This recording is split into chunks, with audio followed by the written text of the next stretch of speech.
What's going on, everybody? Welcome back to another episode of the Work the Crowd podcast. I am one of your hosts, Dougie Fresh, and as always, I'm here with Coach Klucas. What's up? What's going on, buddy? What is going on, buddy? How are we today? Fantastic. A good night's sleep. Feeling pretty good today. It's great to hear. I love to hear it. Yeah, thanks. I'm glad you're worried about my sleep habits. I am. Always worried about you, buddy. They say, guys, that's true friendship right there. All right, so today, really all football today. So we're going to talk about college football playoff, the semifinal games that went on Thursday and Friday. And then we're going to talk about NFL. Stupid. Thursday and Friday. Yeah, I don't know why. They must have those games on Thursday and Friday. Probably because the playoffs started for NFL this weekend. That's probably something to do with it. They wanted more viewership. All about TV. It always is. But yes, so also on the next two topics we'll talk about is the NFL coaching firings, which have been absolutely insane this year, and the playoffs, like I just mentioned. So let's go ahead and just get into it. So there was two NFL playoff games on last night. All right. You had the Rams and Panthers and then Bears Packers. And I'm not starting with NFL, so don't think but where I'm getting at is, traditionally NFL football is played Thursday, Sunday, Monday. All right. Why couldn't we have just moved the two college football games to Saturday? You could have evenly spaced this out. You could have done a Thursday night football game. Could have done Rams Panthers on Amazon Prime Thursday night football like they always do.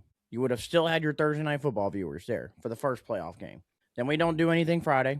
We start off Saturday, just like we do every Saturday at noon. You could have started with Miami and Ole Miss and had the noon slot, 4:30. Right after that game, you could have had the Indiana and Oregon playoff game right afterwards. And then the Saturday night primetime game, you could have slated the Bears Packers just like they were. Everybody would have been happy. Everybody could watch college football. Everybody could watch pro football. Would have had no problem. Why do we have to have these playoff games on a Thursday and a Friday? And now we're basically going to wait a week and a half before the national championship. Which is on a Monday. Yeah. It is Martin Luther King Day, so I guess a lot of people have off. Yeah, but I don't think that was planned out like that. No, I don't think so. I think that was just the schedule they had and just so happened. And we got a lot of comments because part of that was one of our shorts this week. I got a comment that said they do that because they know everybody's home on a Monday. They know people aren't out and about like a Saturday. College football fans, if there's a college football game on, are glued to their TV on Saturday, especially if it's the national championship. If they know the national championship game is Saturday night, it doesn't matter whether they're at home, at a bar, whatever.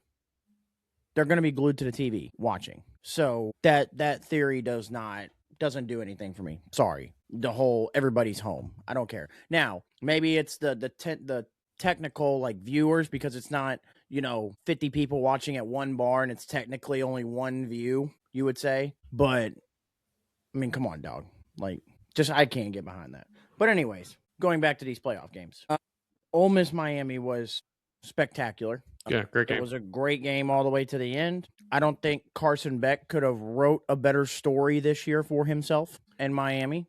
But speaking like specifically Carson Beck. And then, just storybook ending for Ole Miss and how their season has gone. Kind of upsetting to see them not at least play in the championship game. And then that Indiana-Oregon game, I don't want to say it went about how we expected, but we're not shocked by the outcome. I don't think we expected it to look the way it did, but we're also not shocked that it looked the way it did, if that makes sense. Yeah, no, I agree. Yeah, legitimately from the first play, that game was over. Legitimately. For the most part. You start off very first play, pick six. It was over from that. Couldn't ask for a better start for Indiana. They had literally, at that moment with that pick six, they had sucked the life out of Oregon. Now, I know Oregon went down and scored right afterwards. Hey, I know they had went down and scored right afterwards and tied it at 7, and you could go like, oh, well, you can't say that. They scored right afterwards. No, the life in Oregon was gone after that. They had, you could just tell Dan Lanning wasn't the same animated coach on the sideline as he usually is. Everything from that moment was thrown off at Oregon. Yeah, and Landon should have done a little more booger sugar. Yeah, something. But for IU fans, great game. Yeah, you couldn't ask to win like that. Couldn't be happier for Indiana fans. All right. Yeah. Now, some of them are a little annoying, but couldn't be happier. They're annoying because they And- haven't had to deal with this ever. Yeah, Like, and they don't know how to react. it was and one of the I worst can't blame them. programs in 2 years ago. You know, I can't really blame them. They don't know how to act, and that's not like a knock. Like, I'm not saying like, but it's just I couldn't be happier for them, and specifically couldn't be happier for the Big Ten, because more than likely I'm going to project and assume Indiana's going to win this national championship, which is going to make 3 straight years that a Big Ten school has won the national title game. Or if they don't, an ACC team wins The fourth natty. place ACC team. The fourth place ACC finishing team will win the national title. And yeah, of course, they were saying that's the worst conference. But Yep. So, I mean, look yeah, at us I mean, now. it's just, you know, it's a story. Now, I think the true, real story of college football would have been if we had Ole Miss and Indiana. But we're getting a great story in Carson Beck, and former starting quarterback at Georgia. He's won 2 national titles as a backup at Georgia. You think he's next in line to be, keep the natty tradition going at Georgia and all this and that. It doesn't go as planned. He gets hurt last year in the playoffs. He doesn't get a chance to come back from that, really. He enters the portal. Well, first of all, before he entered the portal, started dating a famous Cavender twin, for those that know. Entered the portal because that said Cavender twin was attending Miami. Enters the portal, goes to Miami. We all know why he went to Miami. They break up literally like a month after he commits. Everybody's expecting him to decommit, go somewhere else. He doesn't. Stays the course in Miami. And, I mean, listen, an Ohio State fan page tweeted this after the game. What if I told you the power of a female brought the U back? And I'm using choice words here. I'm using choice words because that wasn't the words used. There were other words used. Yes. But what if I told you a female brought the U back? I mean, sounds like the intro for a 30 for 30. It does. And I mean, listen, for Carson Beck, for him to be able to run in that touchdown, I mean, that's like Disney movie ending. Yeah, slow motion. Yeah. Like finish. Yeah, that was it. The only thing we were missing was like the linebacker hitting him and hitting him at the goal line. Yeah. Yeah. Full on longest yard type thing. So, I mean, great story from both, like I said, from both teams. Now, the better story would have been Ole Miss just because of losing Lane Kiffin. They still make it to the national championship game. But, I mean, shout out to Miami. Shout out to Indiana. But here's something I want to talk about, though. We talk every year. We do this. And I shared this on my Facebook 2 days ago. Every year, when either a team wins a national championship or we have a team that's unanimously like the best team in college football, what we have done collectively, and I say this like not just, I mean, it's not me, but it's collectively as sports people, we for some reason like to compare. And what I cannot stand is the best team probably that we have. Now I say that, and I'm going to say in our lifetime, but the U in 01 was in our lifetime, but we didn't really watch the U then. Yeah, we were still kind of young. Yeah. So the best team of our lifetime probably is that 2019 LSU team. And so we like to just, would this Indiana team beat LSU? And listen, I am trying my hardest to root for LSU, or root for Indiana. I mean, sorry. I want Indiana to win this national championship. But my God, when you do stuff like that, you make me sound like a hater because this Indiana team's not beating that 2019 LSU team. Very good, but we don't need to compare. That's my point. No. We don't need to compare. Why can't we not just let this Indiana team be great? Let them, stop putting, hey, what would the spread be against the 2019? Who cares? It doesn't matter. Let this team enjoy the now. Let this team be great without comparing them. Because now when you compare them, now I'm going to have to start. You're going to ask me to break down. And like I said, I would pick LSU, but now I sound like a hater because I'm picking somebody else other than Indiana who's currently playing. I don't want to do that. Like, I want to enjoy this Indiana team for who they are. For 2 years ago, this was legitimately the worst Division I football program in the country. 2 years, Curt Cignetti has turned them into a national powerhouse. Let me enjoy it. I don't want to compare, okay? Stop doing it. And we do it for everybody. It's not just teams. We do it for players. We always want to compare this player to this player and this player, put expectations. Stop. It's okay. Let us enjoy the now. It's fine. I promise. We don't have to compare, a great team. We can just say that this is a great team without saying it's an all-time great team. Just say it's a great team. It's fine. We don't have to compare. I'm just tired of it. Yeah. I agree with that. I will say, though, we're one blowout win away from having a little bit of a conversation saying this probably one of the more dominant playoff runs we've seen. Oh, yeah. Because if they blow out Miami, I mean, yeah, we're going to have that conversation, as we should, especially with it only being the second year of Cignetti at the program. Right, and it's fine to have a conversation about it. Yeah. And just say, hey, we won't compare, but we're just saying from what we've seen, this is one of the better runs we've seen, which is fine. But we don't have to go, oh, this is the best run we've seen since 2018 Alabama. We don't have to do that. Just say it's a great run. That's it. Yeah. That's where I want to leave that off at. And listen, and if Miami, spoils it all and comes out with a win, hey, this is just as an impressive run for Miami as it would be for Indiana. Yes, it is. Yes, it is. Listen, yeah, like I said, now I think Indiana wins this game. I think the early spread, I don't know if it's changed or not, was Indiana -7.5. So pretty much they're saying a touchdown, Indiana. I think that's about right. The way Indiana's played, I would take the over on the spread. I think Indiana wins this game by at least 2 touchdowns. But yeah, I mean, and also within itself, people don't realize Mendoza is from Miami. Mm-hmm. National lived less than a mile away, apparently. Yeah, I didn't know that. Less than a mile away from the stadium or from the university. Mendoza's dad played high school football with Mario Cristobal. Mendoza didn't go to, didn't get recruited at the time. It was Manny Diaz, who's now the head coach at Duke, who was the head coach in Miami, didn't recruit Mendoza, didn't want to take the chance on him even as a walk-on. He goes to Cal, plays 2 years at Cal. He actually looked into playing at Miami when he entered the portal last year before Indiana.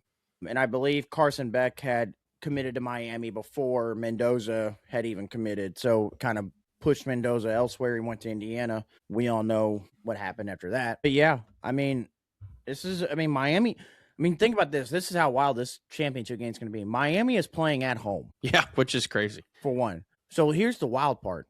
They're playing at home, and they'll be wearing road jerseys for this game. Are they going to use the road locker room? I think technically they have to. Now, I could see Kurt Cignetti just being like, hey, just take your own locker room. Yeah, who cares? It doesn't. A locker room ain't going to make a difference. Throws them off for game. I mean, you could. I mean, if you really want, I probably would. If they came in, they were like, hey, you have the option to take the home locker room, I'd be like, yeah, we're going to play a little psychological game here. Why not? And you're going to move over there. But at the end of the day, still, I mean, yeah, that's just more of like a psychological game. It doesn't really matter in terms of how the game's played. Now, it could piss Miami off and, make them play better, vice versa, or could throw them off and make them play completely worse. Who knows? Some players are different with the way that they're like superstition.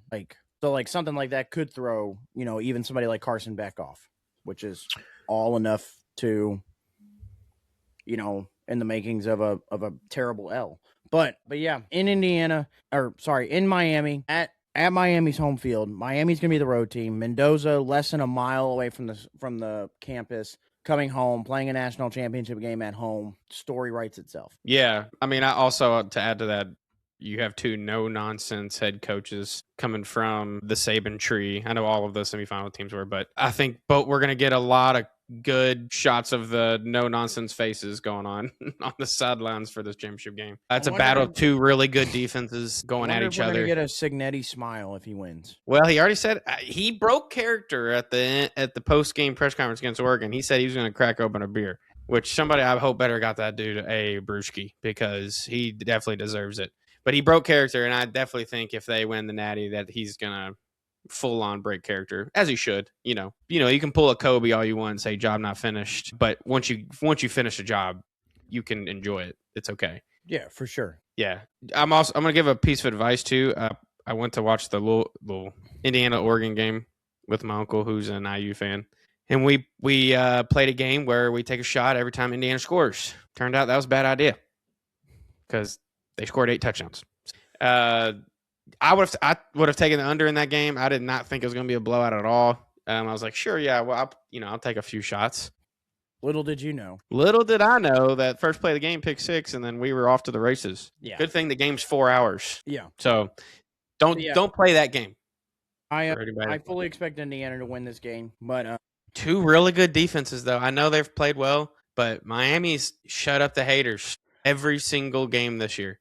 I think In the the biggest playoff. difference for this game could just be it's going to come down to which team's wide receivers make more plays.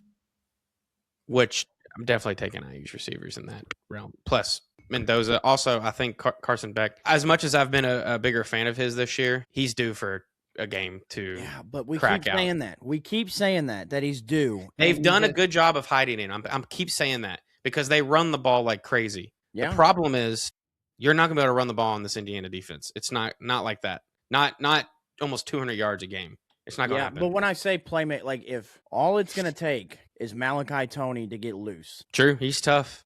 Again, if you can just, it's going to come. Actually, I take that back. It's not going to come. It's going to come down to the.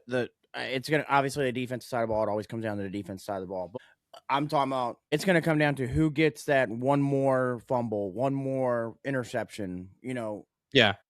Who makes the key play at the key time. And I will say that Oregon pretty much beat themselves. You give credit to Indiana, but there was a lot of unforced errors, which comes out of that pick six. Twice, I think twice Dante Moore hit his running back that caused a fumble.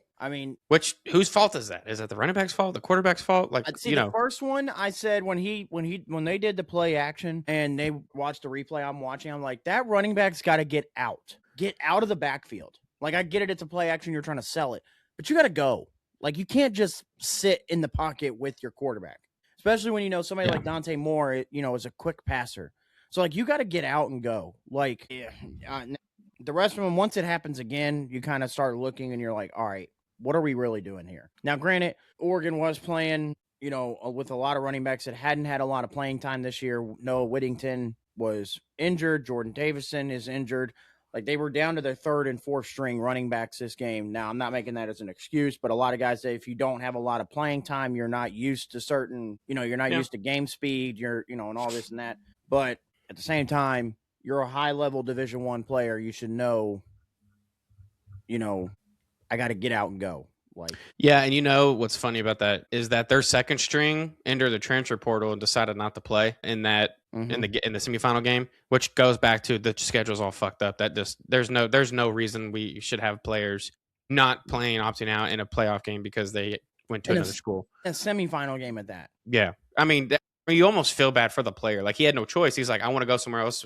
There's an option to make more money, but the school's not going to want me to play and take a chance to get hurt. You feel bad for the player because they don't have a choice because it ends. So they don't, and that option might not be there after next week. True. So it's the school you might want to go to may have picked up somebody else. Yeah, they're like, we can't wait on you. It's all a business. They get that, and that player made the best decision for him. But they could have been the starting running back in a college football semifinal. Correct. So now it goes down to that true freshman, which that's the other risk you take, because in a situation like that, especially for a running back, you decide you want to enter the portal. You make your decision because you kind of have to. But also, it's like you could have taken a chance. It goes both ways. You could have taken a chance saying, I won't enter the portal, because now what if I finally get my chance where I'm taking majority snaps? I go off in this game. Now I can stay at Oregon next year, be the starting running back, get more money. Like, it goes both ways. But sure. But the schedule is so messed up that shouldn't even be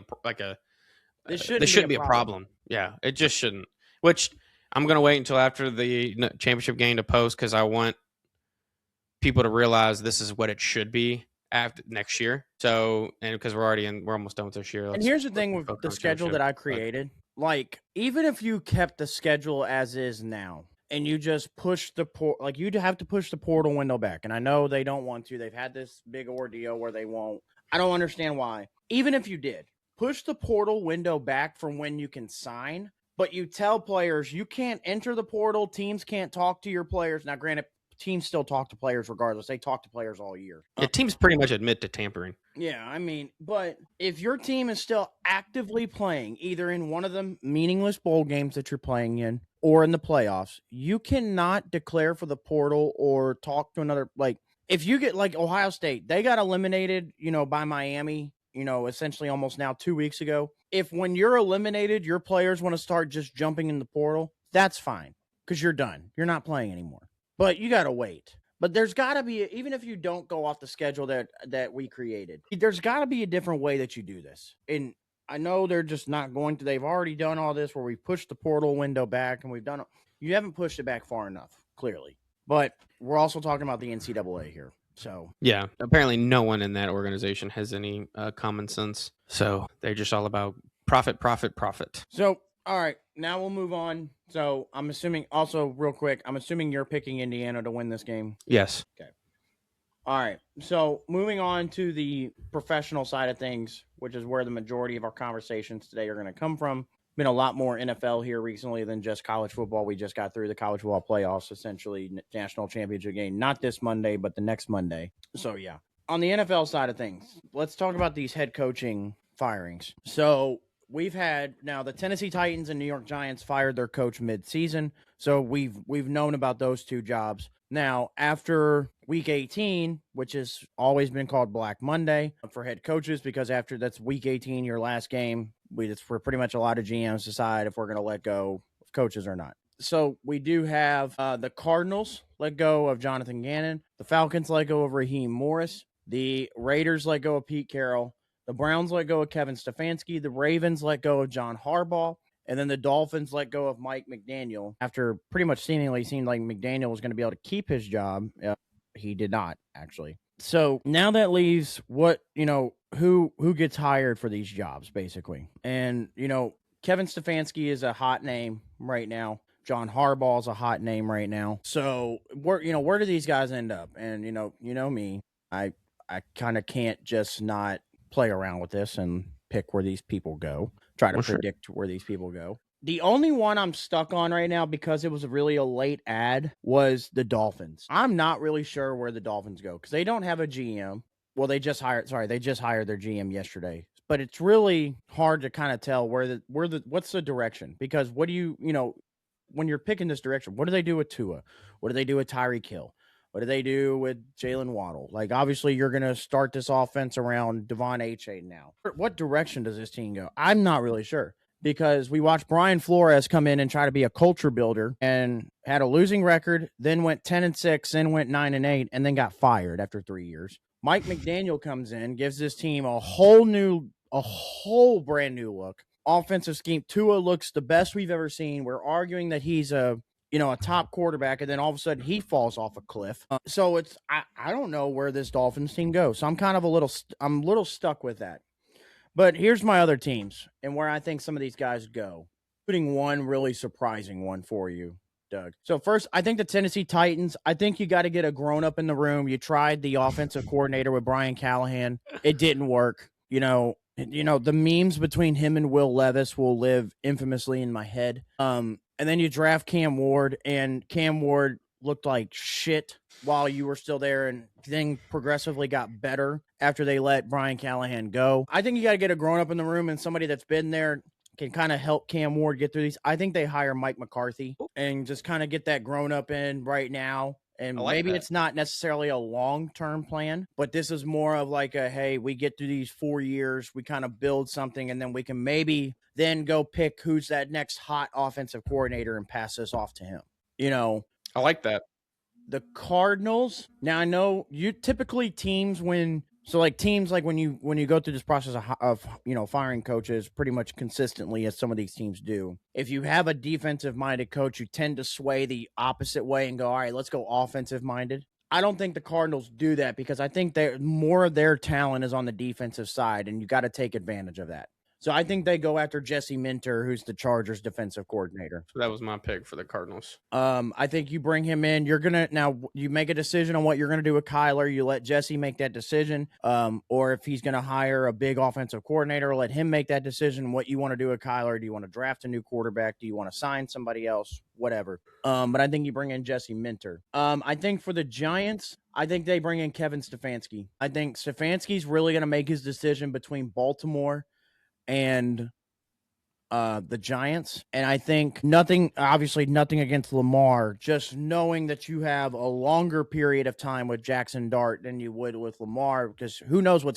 Lamar goes into free agency here in the next 2 years. Who knows what he does? True. So I've got I know for a fact, I've got 4 more years of Jackson Dart just under team control. So I know what I've got going forward. I've also got Malik Neighbors. I've got Cam Scattaboo. I've got a good defense around me. Yeah, good young core. Yeah. So, build and, on. you draft another wide receiver or an offensive lineman. The Giants could be something to look at next year with Stefanski there. So I think they go Kevin Stefanski in New York. The Raiders, this guy I think is going to be a hot name for the Ravens job too. But I think when I start looking at the Raiders are probably going to draft Mendoza at number 1. I think this is a better fit offensively. I think Clint Kubiak, who's the offensive coordinator for the Seahawks, goes to the Raiders, gives them an offensive mind to pair with their new quarterback. And then along with Brock Bowers and Ashton Genty, we saw what the Seahawks offense looks like this year with Sam Darnold.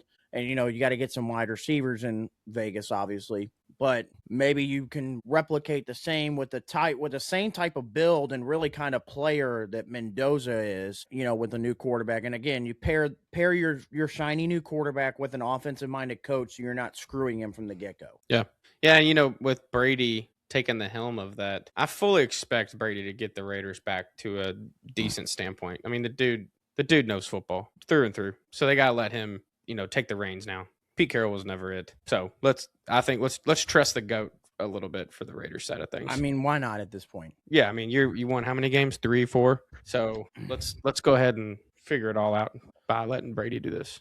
The Ravens, I think with the Ravens under Harbaugh, the Harbaugh was there for so long. We talked about this last year. We talked about this even this year. I think you just need a new voice in the locker room to kind of re-energize the team. And I think this go, because of how bad the defense is, you got to go kind of a little defensive minded, and you got to hope that this guy can just bring in a good offensive coordinator to play with Lamar, or to get Lamar going again. Mm-hmm. I think you go after Brian Flores, the Vikings defensive coordinator, culture builder, get that back in Baltimore, get the defense. You get Brian Flores pieces like Roquan Smith and Kyle Hamilton and Marlon Humphrey still, if they decide to keep him and not get rid of him in the offseason for salary reasons.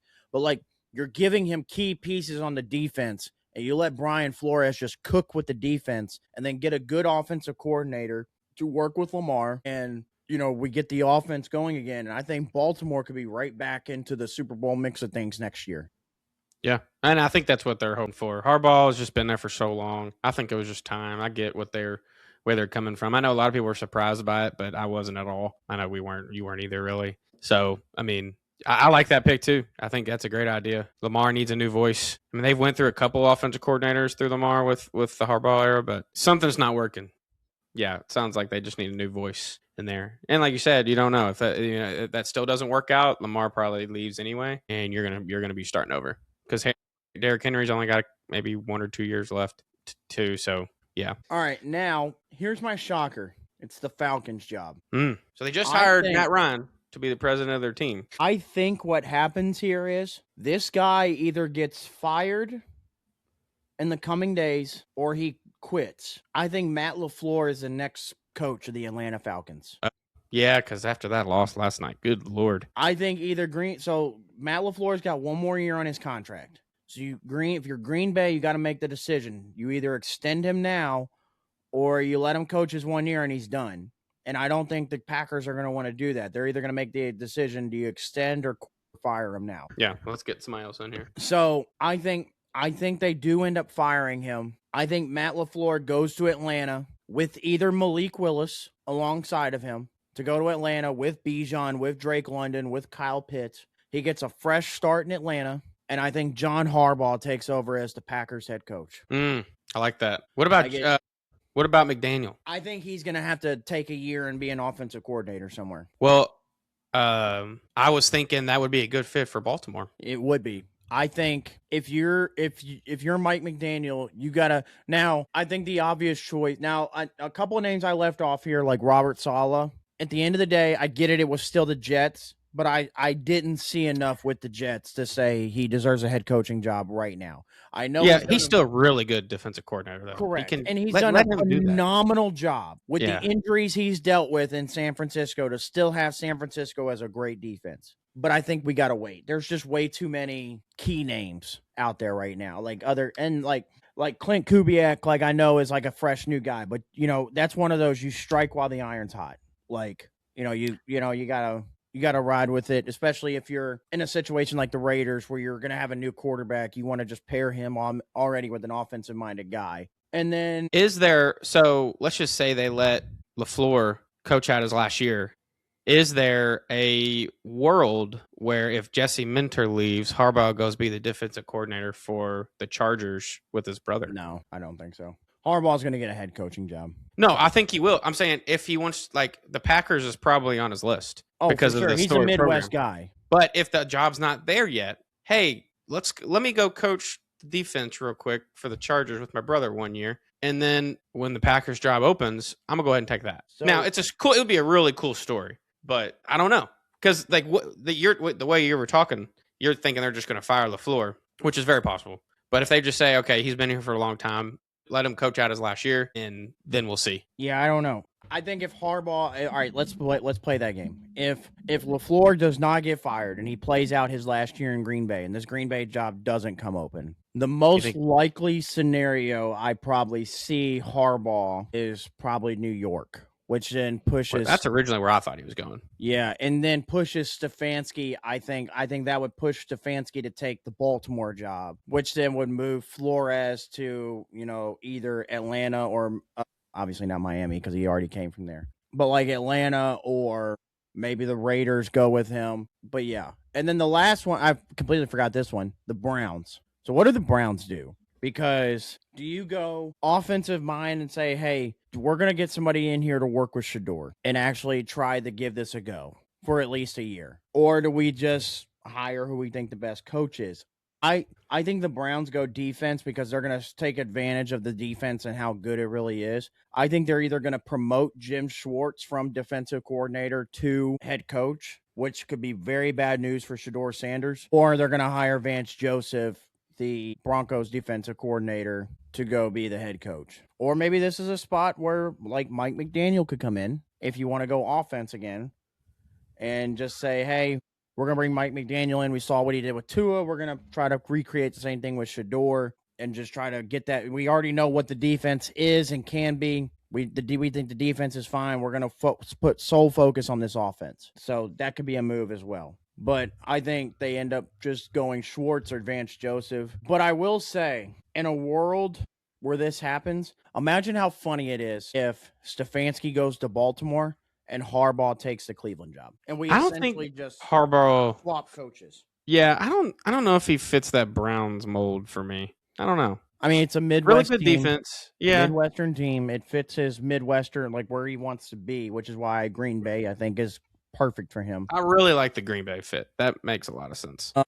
And then the Dolphins, I think the only one I can think of that makes the most sense is it's another young, hot name. I think they just end up hiring Chris Shula, who's the Rams defensive coordinator. And you just trust that those Rams guys are very smart. They're going to go get one of the Rams offensive guys under McVay. They're going to get a good offense around them. Shula fixes the defense. Then, yeah, and I think they just ride with Chris Shula. Where do they go? QB? That, I don't know. Because the thing is, Tua is so damn expensive, I don't know who would want to take him on, is the question, or is the thing. Like, his contract is so much that I don't even know if it's worthy enough. Like, even if a team like the Vikings really wanted to, I don't think they would just because of the contract. That contract is just so brutal that I don't know if it's possible to move on from. Now, Tyreek Hill, that's pretty easy to dump off. Somebody's going to take a chance on Tyreek Hill. Maybe it's Baltimore.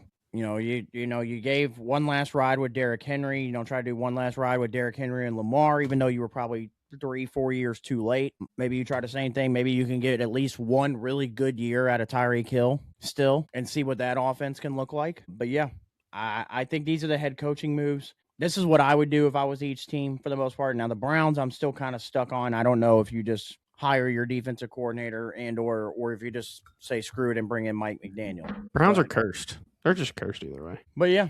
So, I mean, I think that's a Harbaugh in Green Bay, I think, would bring a new life into Green Bay. And vice versa. I think LaFleur in Atlanta with those offensive pieces opens up that division now that's already that an 8-9 team just won this year, where you give Matt LaFleur those offensive weapons, he brings in a quarterback he's been coaching the last couple of years, and Malik Willis, sorry. And then you still have Michael Penix as like that kind of, all right, well, if Willis doesn't work out, we have Penix still to work with. So, but yeah, I mean, this has been an interesting coaching cycle. Yeah, and us Colts fans, we just get to keep the same old, same old. Meanwhile, we could be probably having John Harbaugh as our coach. Listen, I think if you as a franchise decide the day after that you're going to stay with your GM and coach, that's all well and good to say. But I think the minute a coach like that becomes available, you have to have a conversation. Yeah, exactly. At minimum, you have to have a conversation of, okay, we made our decision that we were going to keep our guys solely off of what we knew was, or what we thought was going to be available. Now something happened that we didn't expect. We got to have a different conversation. And there's history there. His brother played for the Colts. That the Ursays are tied to that big time. So, I mean, I think most teams are like, oh shit, Harbaugh's, he's expensive. He's going to want, probably 18 to 20 million a year to coach. But it's also like, it's worth it. Even if Matt LaFleur does get fired, I think that definitely now has to open the door where you have a conversation and like, hey, what if we got rid of Steichen? Now they're both offensive minded coaches, but obviously LaFleur is just more, there's more known behind LaFleur if you were to make that swap. But it's like, I think you have to have the conversation of it, especially if LaFleur becomes available, where you're like, maybe do we take a risk here and try it? Like, I don't know. I think you have to entertain the conversation at least. You have to. We're not. I don't think that's happening, unfortunately. At least this year. But all right. So now let's talk about the NFL playoffs. We did have 2 games yesterday, 2 very good games at that. No blowouts yesterday as for the first weekend of NFL football. So Panthers Rams opened up in Carolina. Listen, I'll just say it, from being dog shit from when he got in the NFL to now, Bryce Young's balling out. And I know the Panthers have been kind of iffy and back and forth on whether they want to pick up Bryce Young's 5th-year option. Even though you didn't win the playoff game, the fact that you got into the playoffs and that you were you had a chance to win that game, I think you have to pick up Bryce Young's 5th-year option and at least consider him as your long-term option. Yeah. Now. Like, I have to, as a GM, I have to go, okay, yeah, Bryce Young, his first couple years wasn't great, but I drafted a wide receiver in Tet McMillan, and he took off this year. Why not try to do the same thing? Maybe add another weapon to the other side of Tet McMillan. And now Rico Dowdle really took off this year. I have Rico Dowdle and Chuba Hubbard. I have 2 really good options at running back that we can play around with. And I go get another weapon, continue to build this defense. And listen, maybe Carolina's something to deal with for the next couple of years. Because I'll tell you what, that defense gave Matthew Stafford fits yesterday. Yeah, they did. Now, obviously, the Rams ended up winning. Stafford threw the game-winning touchdown to Colby Parkinson, I believe it was. Which is a hell of a catch. Great catch, great throw. Yeah. The great game.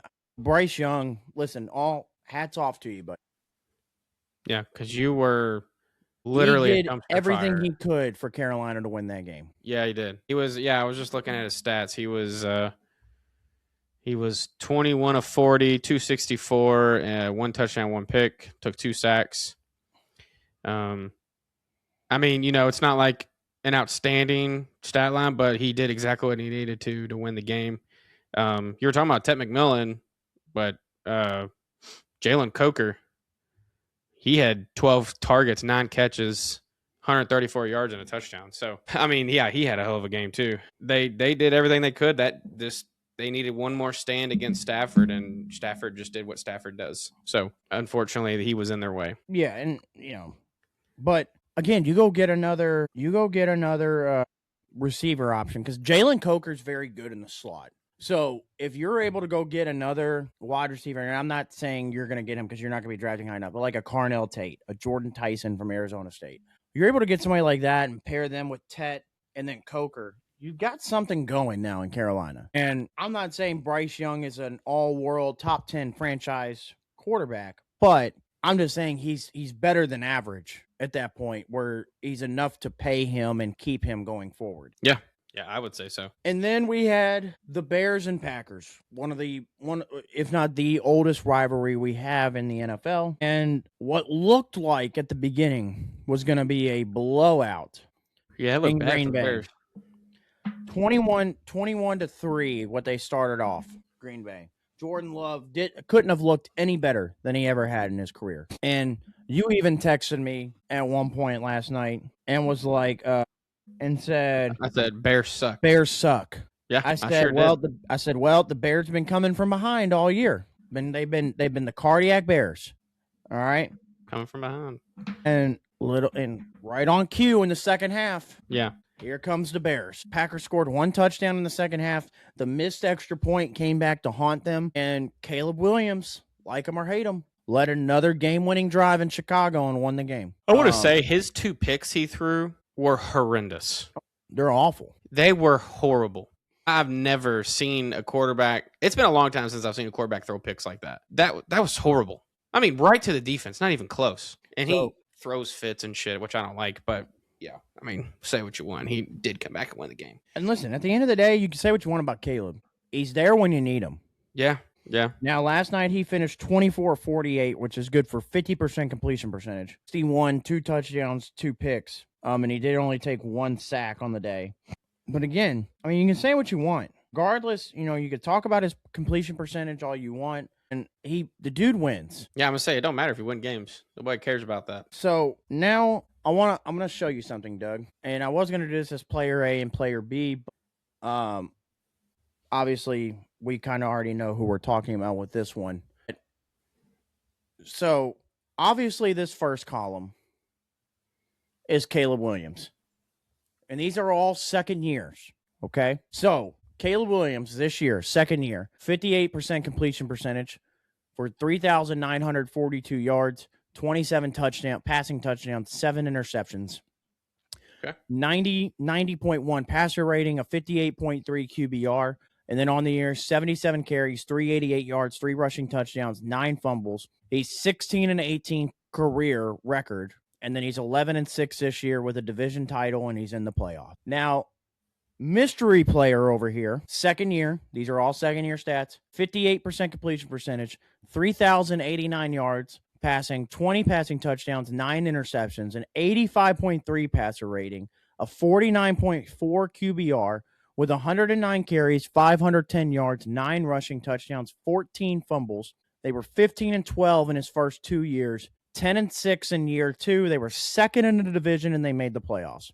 Who do you think the mystery player is? Yeah, I'm thinking. They were 10-6 this year. They were 10-6 his second year. Not this year. was so. This is person's all not a their second year. And this is not a second-year player this year. Is what you're saying? This is just a second-year player. I got you.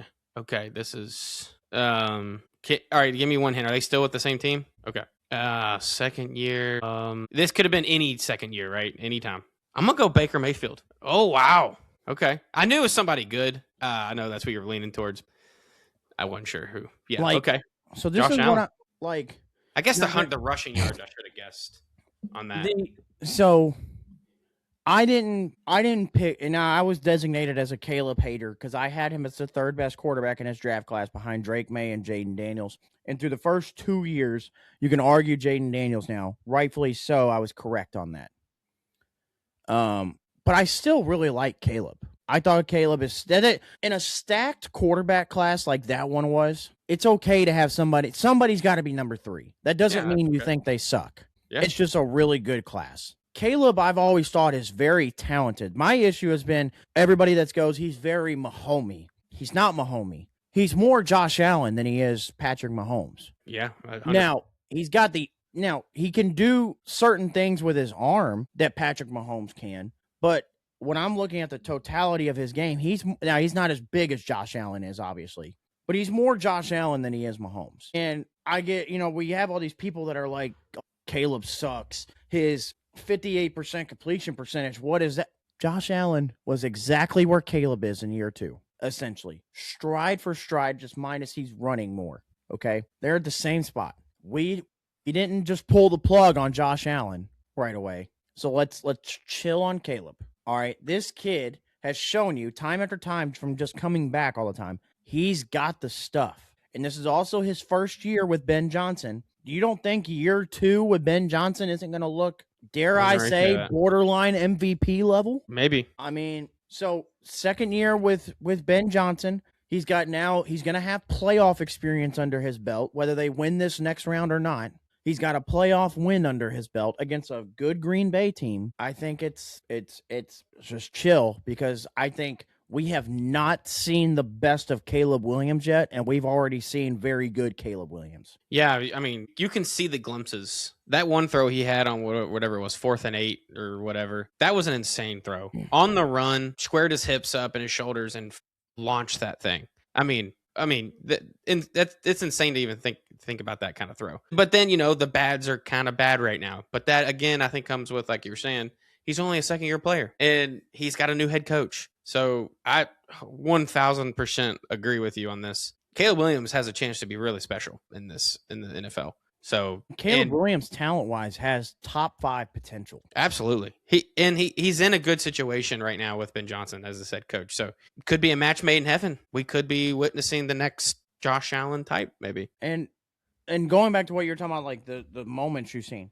the moment that did it for me was week 16 when they played Green Bay at home, when they came back from behind against them again. I don't think people realize how bad the wind was in that game and how cold it. Now, last night it was very cold in Chicago as well in Chicago, but how cold it was that night. And you go look at the 2 touchdowns that he threw to win the game for them. Not your average quarterback can make those throws through the wind, in the cold, on the money like he did. It takes a special strong arm type quarterback to do those things, and Caleb can do it. So A lot of people question whether just like in not just Chicago in terms of the fit, like does he fit with their offense or anything? It was just can he play in the cold? Coming from being coming from USC and then Oklahoma and all this, where you're not playing cold weather football. Now you're going to Chicago where you're arguably playing the coldest football, and the kid's getting it done. And I'll tell you what, the Bears are and we talked about this a couple weeks ago, the Bears are that one team in the NFC side of the playoffs I don't know if I want to play. One, because you're going to be playing in Chicago unless you're Seattle, but 2, no lead is safe around them. No, I mean, you can argue they don't want to play the fourth quarter. You can almost argue the game plan is for them to play from behind. Well, God forbid they actually have a close game in the fourth quarter. They might blow them out. I mean, God forbid they get off to a hot start. Right.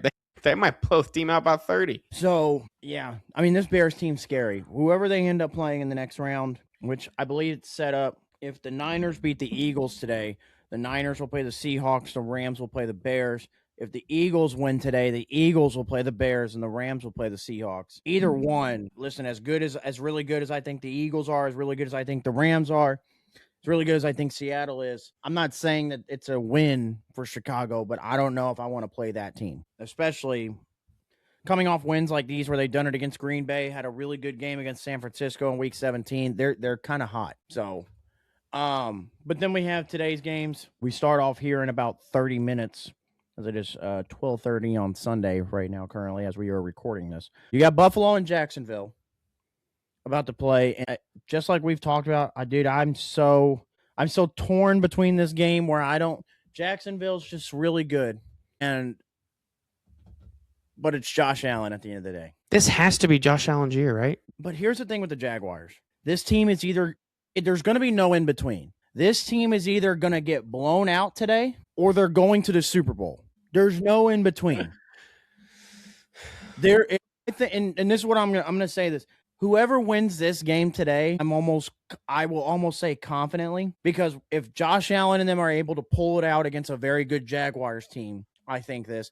And also, I think if the Jacksonville Jaguars are able to beat Josh Allen, I think the winner of this game is going to represent the AFC in the Super Bowl. And I know that's wild to say in a first-round playoff game. That is kind of crazy. It's because with the Broncos and the Patriots both right there. Yeah, I don't know. But if Josh Allen can get it done against a really good Jaguars team, who I think the Jaguars are equally as good as the Patriots and Broncos, then Josh Allen wins today. They can very easily go beat New England, which they've already done, and they could very easily go beat Denver. Now, when I say very easily, I don't mean like they blow them out, but I'm saying they can win those games. Same thing with Jacksonville. If you can get over this hump and beat Josh Allen, that's the best quarterback you're going to face the rest of the playoffs. So I know it's wild to say, but I think the winner of this game might be representing the AFC in the Super Bowl. Okay, so who is your winner? I'll tell you here. I'll let you. I'll go first for this game. For me, I think that's all about Jared Cook. Jared Cook. Jared Cook. What's his name? Cook, the running back for the Bills. James Cook. James Cook. I feel like So there's a Jared Cook out there. There was. He was a tight end. Yeah. James Cook. That game is all about him. If he has a great game, I think Buffalo wins, no problem. If he struggles against Jacksonville, I think Jacksonville pulls that out. But I ultimately think this game goes down to Buffalo's running ability. So, which I think James Cook has a great game, and I think Buffalo wins. That's my pick. I don't know, dude. I've never been more torn in a football game. I know. I mean, you can make a pick. It's fine. You don't have to.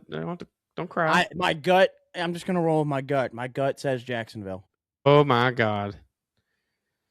This is a complete failure. Jacksonville. If Jacksonville wins this game, this is a complete failure of a season for Josh Allen, in my opinion, in the Bills. There's no Mahomes. There's no Lamar. I mean, just go win. Go win.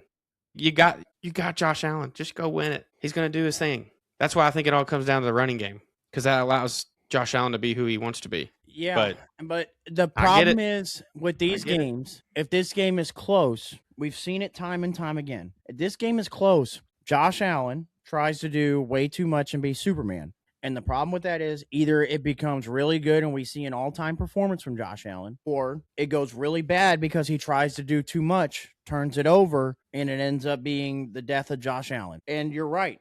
This is a must-win game for Josh. As much as people don't want to say it because the Bills are a wild card team and all that. No Mahomes, no Lamar, no Burrow in the playoffs. This is your time, buddy. What else you got? And so, what else do you want? But I don't know. Something about this Jaguars team. I mean, the passing game for them has just been different since they were able to add Jacoby Myers at the trade deadline. You've got Jacoby Myers and Brian Thomas on opposite sides of the field.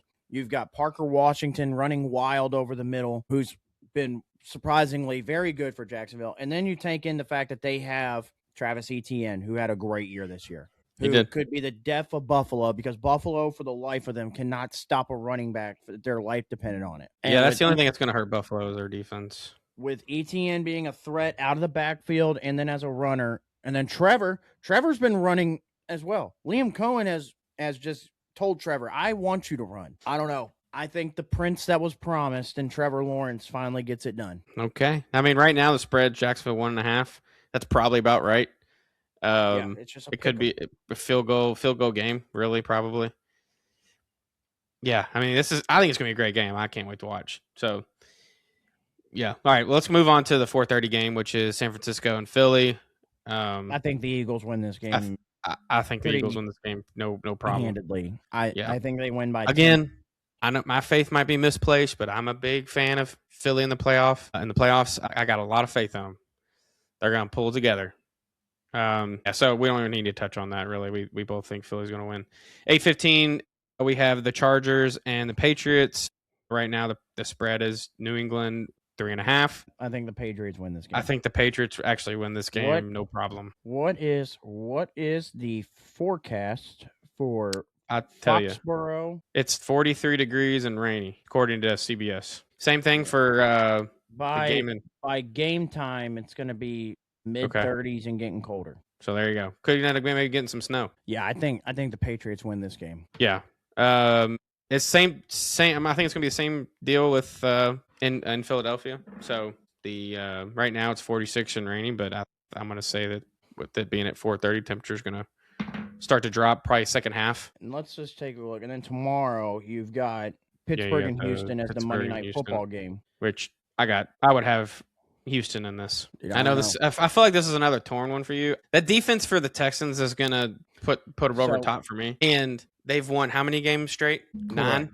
But let me find it real quick. So I think what hurt this Texans team from potentially winning this game is them putting us on Monday night. Tomlin and Rodgers on Monday night. Mike Tomlin's career record on Monday Night Football is 22-3. Woof, that's a good record. Add in the fact Aaron Rodgers, who's playing the best ball he's played since he was in Green Bay. You add in the fact that they're getting DK Metcalf back. Dude, I think this is going to be the ugliest game of the weekend. I would not be shocked if this game ended 9-7. I don't know. I think I've gone back and forth all weekend on it. I think I'm riding with Pittsburgh. Okay, on Monday I'm going. night. I'm going here. I 22 think and 4. Monday night is just a bad juju for Houston. So that for me would match up Jacksonville and New England, and then Pittsburgh and Denver, and then Eagles, Bears, Rams, Seahawks, which would be the same for you as well on the NFC side. But you would have on the AFC side, you would have Bills, Broncos, and then well, the Texans are the 5 seed, right? Texas is a 5 seed. Yeah, so you would have Bills, Broncos, and then Texans, Patriots. Yeah. Well, we'll have to do this again next week. So let's just do the games for this week, and then because it'll be different if nobody wins. But yeah, man. Yeah. Yes, I think that playoffs are wide open this year. It's just, dude, the Texans and the Jaguars both. I mean, there's just no middle ground between them. It's either they're losing first round or they're going to the Super Bowl. I just don't know what do I trust the prince that was promised in Trevor Lawrence? Do I trust CJ Stroud and his offense to just figure it out in snowing what's going to feel like single-digit degree temperatures in Pittsburgh? I don't know. Mike Tomlin on Monday Night Football's got a voodoo doll with him that just works for him every time. I mean, dude, there's just so many things going. What is the spread on the Texans and Steelers game right now? What'd you say? The spread? Yeah. Right now it's -3 Houston. Yeah, listen, I'm not changing. I'm sticking with it. Pittsburgh wins, Jacksonville wins, New England wins, and Philly wins. That's what I'm staying with. Okay.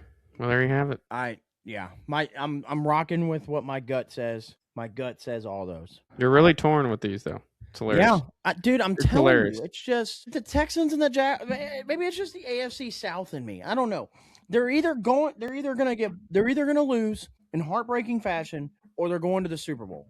There's just I don't see a middle ground with either one of those teams. Either Houston's defense is going to be so damn good that it's going to carry them to the Super Bowl, or they're going to lose because they don't have an offense. And then Jacksonville, they're either going to play like they did against Denver a couple weeks ago, and they're going to catapult their way to the Super Bowl, or the prince that was promised is going to fall back into his old stuff, and he's going to lose to Josh Allen today. I don't think he's going to fall back to his old stuff. I just think there's a chance that Buffalo controls a lot of this game with James Cook, not Jared Cook, because I'm an idiot. But Jacksonville could do the same thing to Josh Allen. And I just don't like how slow Buffalo gets off the starts. I don't know against a team like Jacksonville if you can afford a slow start. I mean, the way Jacksonville's playing right now, no, they can't. Hopefully they don't. But you know what? We're getting ready to find out here in about 15. True. All right. Yeah, I'm sticking with it. Jacksonville's winning here at 1 o'clock. Okay. I'm going Buffalo. All right. Well, that pretty much wraps it up. Enjoy the playoffs for today and for the tomorrow night. And we'll see you guys back here next week, next Sunday. Peace.